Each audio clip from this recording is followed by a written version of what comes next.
What is going on, guys? It is Ahmed, and I am back today with yet another update for you all on ticker symbol ZOM, which of course is Zomedica. Guys, this stock rallied today. Again, I know it's not the rally that we've seen in the past few months, but regardless, it had a great rally and it held strong after the entire market decided to pull back. So sitting at currently $1.89 in the aftermarket.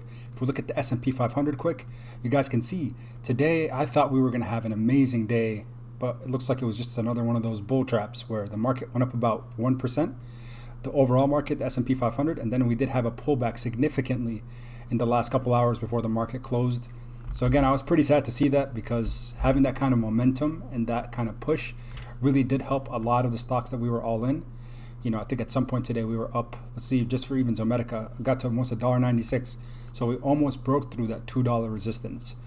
But unfortunately, we did see a pullback down, but not as much as I anticipated. A lot more plays were hit a lot harder than Zomedica. Now, there was some big news that dropped today. And again, in my opinion, it is very, very big news. But remember, guys, the reason I report this information is not for financial advice, rather to just make sure that you guys are on the plays that I'm in and just to see how I'm handling, news and situations. With Zomedica here, again, today they announced that they're retiring their preferred shares. For you and I, as retail investors, this is some pretty big news. Now let's go ahead and read here. So as you can see, stated here, effective March 7th. So again, as of Sunday, Zomedica completed the exchange of all 12 of its outstanding Series 1 preferred shares, stated value of $1 million per share. Okay? So for 24,719,101 common shares of the company, equivalent to about 44 million based on $1.78 per share closing price as of Friday, March 5th. Now, Robert Cohn, the CEO, guys, again, Robert Cohn is someone that I really, really do respect. He's a man. If you haven't looked at his past, looked at the management that he's handled in his previous appointments, I think this is someone that you should definitely look into, and that's one of the reasons that I'm so bullish on this company is this man right here, Robert Cohn. But regardless, he stated here, as you know, since our fundraising round in July 2020, we have wanted to rationalize the preferred shares. Let's stop there for a second. So if we look at Zomedica's 1-year chart, go back to around July, look at the stock price back then when we were doing some fundraising, 16 cents a share. Since then, guys, we're up about 1,000%. We were up about 1,500% at some point, but regardless, did pull back down a little bit. So going back to the article, as you could see back then, there was a definite need for some fundraising. But going through here, due to the terms of these shares, they're considered to be a detriment to Zomedica, its future growth, and the interests of our common shareholders, you and I. For historical reasons, although the company received $12 million in exchange for the preferred shares, the preferred shares were entitled to $108 million liquidation preference and a 9% royalty on the net sales of Zomedica and its affiliates. The exchange of the preferred shares for common shares eliminates this potential detrimental effect, resulting in a clean balance sheet for the company and removes what, in their opinion, again, this is Robert Cohn speaking, a potential overhang on the common shareholders. Again, you and I. We are appreciative that Wickfield Bridge Fund, LLC, holders of the preferred shares, agreed with us that the elimination of the punitive terms of the preferred shares was in the best interest of all shareholders. Guys, this is pretty big news. The reason that I say this is big news is because, again, with Zomedica retiring their preferred shares, that kind of evens out the playing field, right? So they're looking out truly for our best interest. And that to me right there makes me even more bullish on a company. When they're not only looking for the success of their business, yes, that is one thing that they're looking for, but the success of their investors as well, short and long term. And that's what really excites me about the company, the fact that they continue to show, how much they truly care about their individual shareholders, the retail investors, instead of focusing so much on the bigger dogs, the people who can do things like, have preferred shares in the company, etc. So again, this news is not one that we should take lightly. And again, the market didn't react lightly to it either. And that's why we saw Zomedica hold so strong, I believe, today. Of course, when positive news comes out, positive catalysts, that creates a buying pressure where more and more people are willing to invest money into the company. So one of the things that people have pointed out is, Zomedica has these outstanding preferred shares. And of course, that kind of pushes them away from it. But when we get news like, again, retiring these preferred shares and not having those as a part of the company anymore, as a part of their shares, this is fantastic news for us retail investors. Now, quickly to look at the technicals, everybody.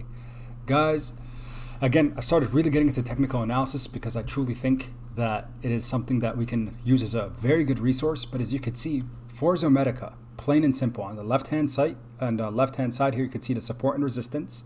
I didn't chart this; it was already charted. And then the chart indicators. We have the EMA and the RSI.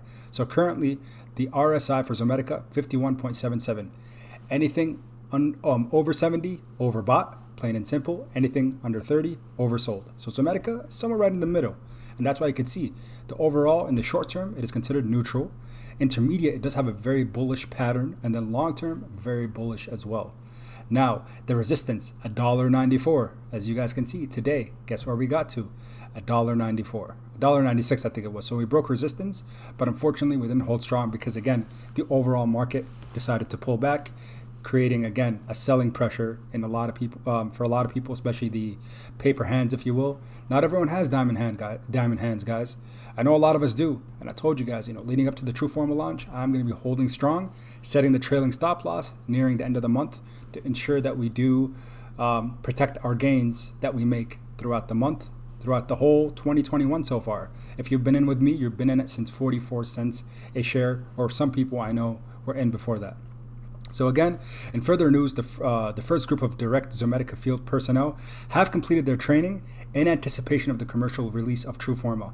Sales representatives of Miller Vet Supply, Zomedica's distribution partner, also have completed their initial training program. Zomedica developed and implemented the training program to deliver a transformational learning program to its sales team through a defined process of providing well-defined strategy, comprehensive disease state knowledge, and a clear understanding of the market and vet practice needs. The company believes that its training certified team has the tools necessary to effectively educate and advocate for the use of the Truforma in a vet practice. Now, I'm not going to read through everything, of course, but as you guys can see, protected by approximately 70 issued and pending patents. Truforma diagnostic platform uses bulk acoustic. We know all this information. But regardless, guys, they're going through the training. They're getting their sales folks ready for launch. This is more and more reassurance. This is the kind of news that we need as shareholders to keep us optimistic for the future of Zomedica. Now, again, going back to the technicals, we need to get past this 194 resistance. And I believe if we can break $2 and hold there, and the overall market can hopefully bounce back up. I know we've seen a pullback since all-time highs of, beginning mid-February. Since then, we did see some significant pullbacks in the market, but I'm sure and I'm hoping, again, I can't be 100% certain, but I'm optimistic that things will recover here in the near and long-term future. So guys, again, Zomedica, this is one to keep your eye on. We know that the next support line is at $1.77. So if you're someone that's trying to get some skin in the game, look at those different support lines, right? $1.77, that's strike price. $1.47, another strike price. $1.30, absolutely. So again, reference this video. Do your own technical charting, just to ensure that that it matches with what, again, this is the stock TA, that what they have provided. But regardless, great news for Zomedica. For anyone that's been holding, keep holding strong. Again, that's just my opinion. You don't have to do so. You can sell if you're up 100, 200, 300%, because some of you are if you joined in when I got in on this one. I will be talking about Jaguar Health coming up next, but I will end the video for today. And as always, everybody, thank you so much for all the support and love you've been showing the channel. Go ahead and use the Webull link below to get 2 free stocks as soon as you sign up and deposit $100. It does benefit both the channel and yourself because you get free stocks. Until next time, everybody, keep investing.